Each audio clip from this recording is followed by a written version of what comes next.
parce que le néant n'existe pas. wallaay le néant n'existe pas dañuy daal di dugg rek ci noonu ngi suñuy deuxième point di àddu ci li nga xamante ni ami dafay jëm ci wàllum justice waaye sécurité parce que gis nañu njiital port autonome de Dakar Waly Diouf Bodian yëkkati ay kàddu mu ni un pays ne peut pas développer avec autant de criminels en liberté professeur avec autant de criminels en liberté. defaral li moom la loolu sugu yaa gis ni ma gis am yéen Abdou Fall photo ma xam ngeen loolu. dina ma photo dalaa sàcc. non bi lay sugu simple ba Abdou Fall nag doo wuy nag professeur. mais da nga ñàngal man dama lay laaj rek. xoolal question dugg rek mu defaral lu netti yow xanaa xamoo tey jii nii buñ demoon kii xeet man ak yow ay ànd man ak yow ay naar fii ci plateau yi. wax nga dëgg de sugu farak Fall Ndiaga. ah. mu ne téléphone ni ko dañ la doon jëw. nga ni ko. man de yëguma ko de ah waaw fii saa sàcc na la bu yàgg.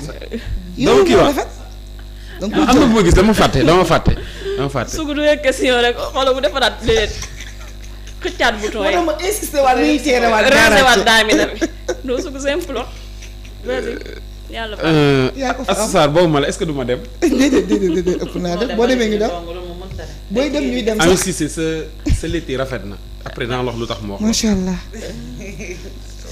am kontaan nga ni. xaar suba tamit macha ngay xaar wax waaw non macha man allah nag man kii naa ko. voilà kii ko war a wax na ko waaw. man am tamit amal ndëgër laay.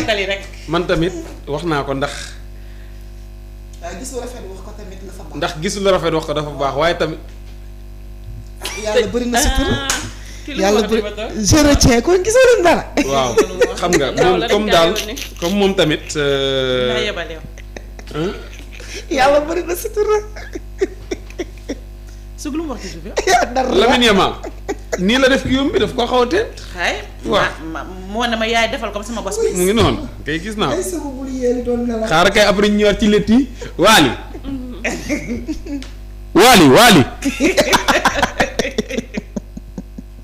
Waly waxati na de. joxal ma Waly téléphone bi. Ousmane Sonko. te mi ngi téye téléphone bi fitna baaxul te vitre yi bi lay fitna baaxul vitre yi ñu ngi tëj muy yooxu. eh Waly. fitna yàlla nu ñu yàlla mos a ci fitna amiin. fitna baaxul Waly moomu. moom moo ni mënuñoo développer réew mi. oui. avec des criminels. des criminels en liberté. il faut ajouter des criminels financiers. surtout. milliardaire. xam nga Waly waxoon na ko fi.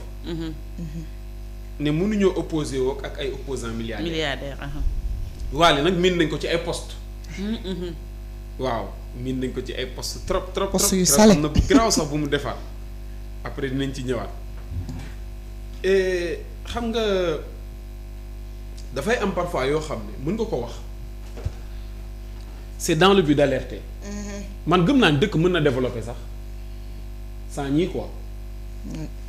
wala sans boog sax ñu restituer loolu beneen dimension la. mais Waly fi mu koy waxee. il faut savoir peut-être xoolaat analyser waat le contexte c'est-à-dire pour man tout ce qu'il veut dire mooy que. am na caay-caay yoo xam ne xewoon na fi il faut que ñu punir mbir yooyu noonu. pour ëllëg dëkk bi képp ku ñu dénkati wala képp ku ñu jox. doo am sañ-sañu luubal alalu askan wi. c'est pas parce que dañoo war a dépendre ci xaalis bi ñuy jël pour développer suñu budget mu ngi dox n'est-ce pas. bien sûr ñoom ay partenariat am nañ ay contrats. am nañ pétrole am nañ ay ressources naturelles am nañ matières premières c'est-à-dire que nous avons toutes les possibilités pour nous développer. Mais Bijou. oui. il faut aussi savoir que le sous-développement est d'abord un problème de mentalité. exactement. Et nous avons parfois des mentalités caduques et non conformes aux réalités gouvernementales yi nga xam ni dëkk war na koo incarner. lu tax Ami Cissé daf koy faral di wax. mu nekk lu am solo. beaucoup de gens dañoo def politique comme source de revenu waa léegi lu tax dans un pays comme le Sénégal ñu ne la. oui. pour que tu puisses devenir milliardaire il faut que nga def politique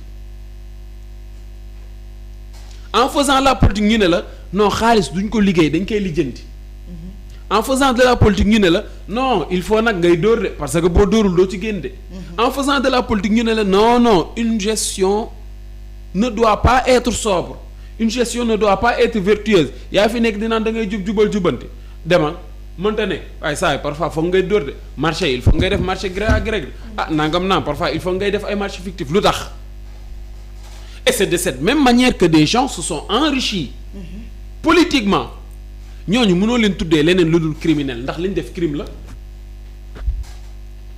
xañ nit mu lekk crime la xañ nit boo xam ne dafa feebar bëgg a fajuwul crime la xañ nit naan crime la xañ nit liggéey crime la xañ nit jàng crime la tous ces secteurs yi nga xam ne énuméré naa leen dañoo feebar ba tey mënuñu leen a faj pendant ce temps-là des gens se sont permis jël alalu askan bi dugal ko ci ay lan Wally il a raison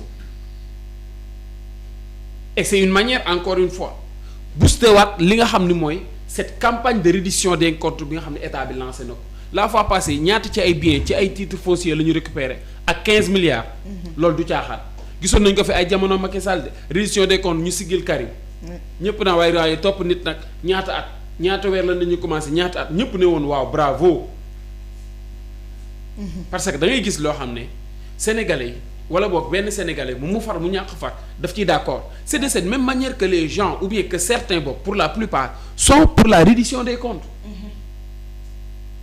gars yi nañ gox mais gox bi amu ci solo xam nga lu ci ëpp solo la ci ëpp solo mooy képp ku ñu dénkati muy Wally muy Fadilou ñoom ñëpp dañuy am benn prise de conscience parce que dafa am lu ñuy woote mais bii je commence à fait nga nekk ci benn confort bu inédit extraordinaire lépp luy condition ñu jox la oto carburant ligne téléphonique salaire yenn salaire ci yenn direction yi ñu rëyal ko ba mu rëy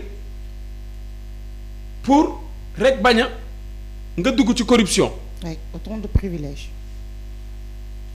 mais yow nga ne lii daal doyuma il faut que ma dóor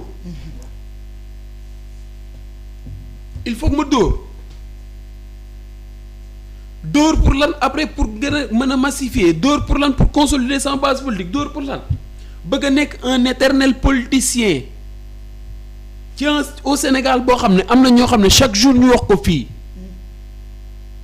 ndékki la ñu assurer seen njaboot ñenn ñi ndékki ak añ ñi nga xam ne ñu ngi jël añ tibb ci reer sax am nañ surplus ndax am na ñoo xam programme ñu reer dëkk boo xam ne nit a ngi daw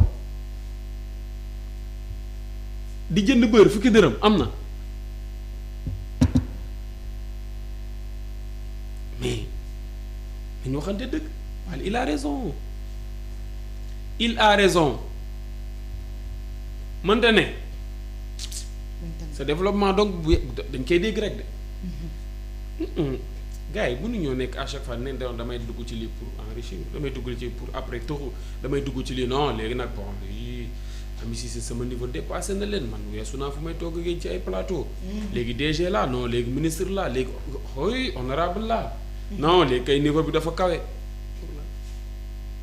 foo dégg fu ñu ne niveau bi dafa kawe rek ñu ngi romb kese ñu ngi jël di xëcc di dugal seeni poche il a raison que l'État encore une fois fii tamit mu gën cee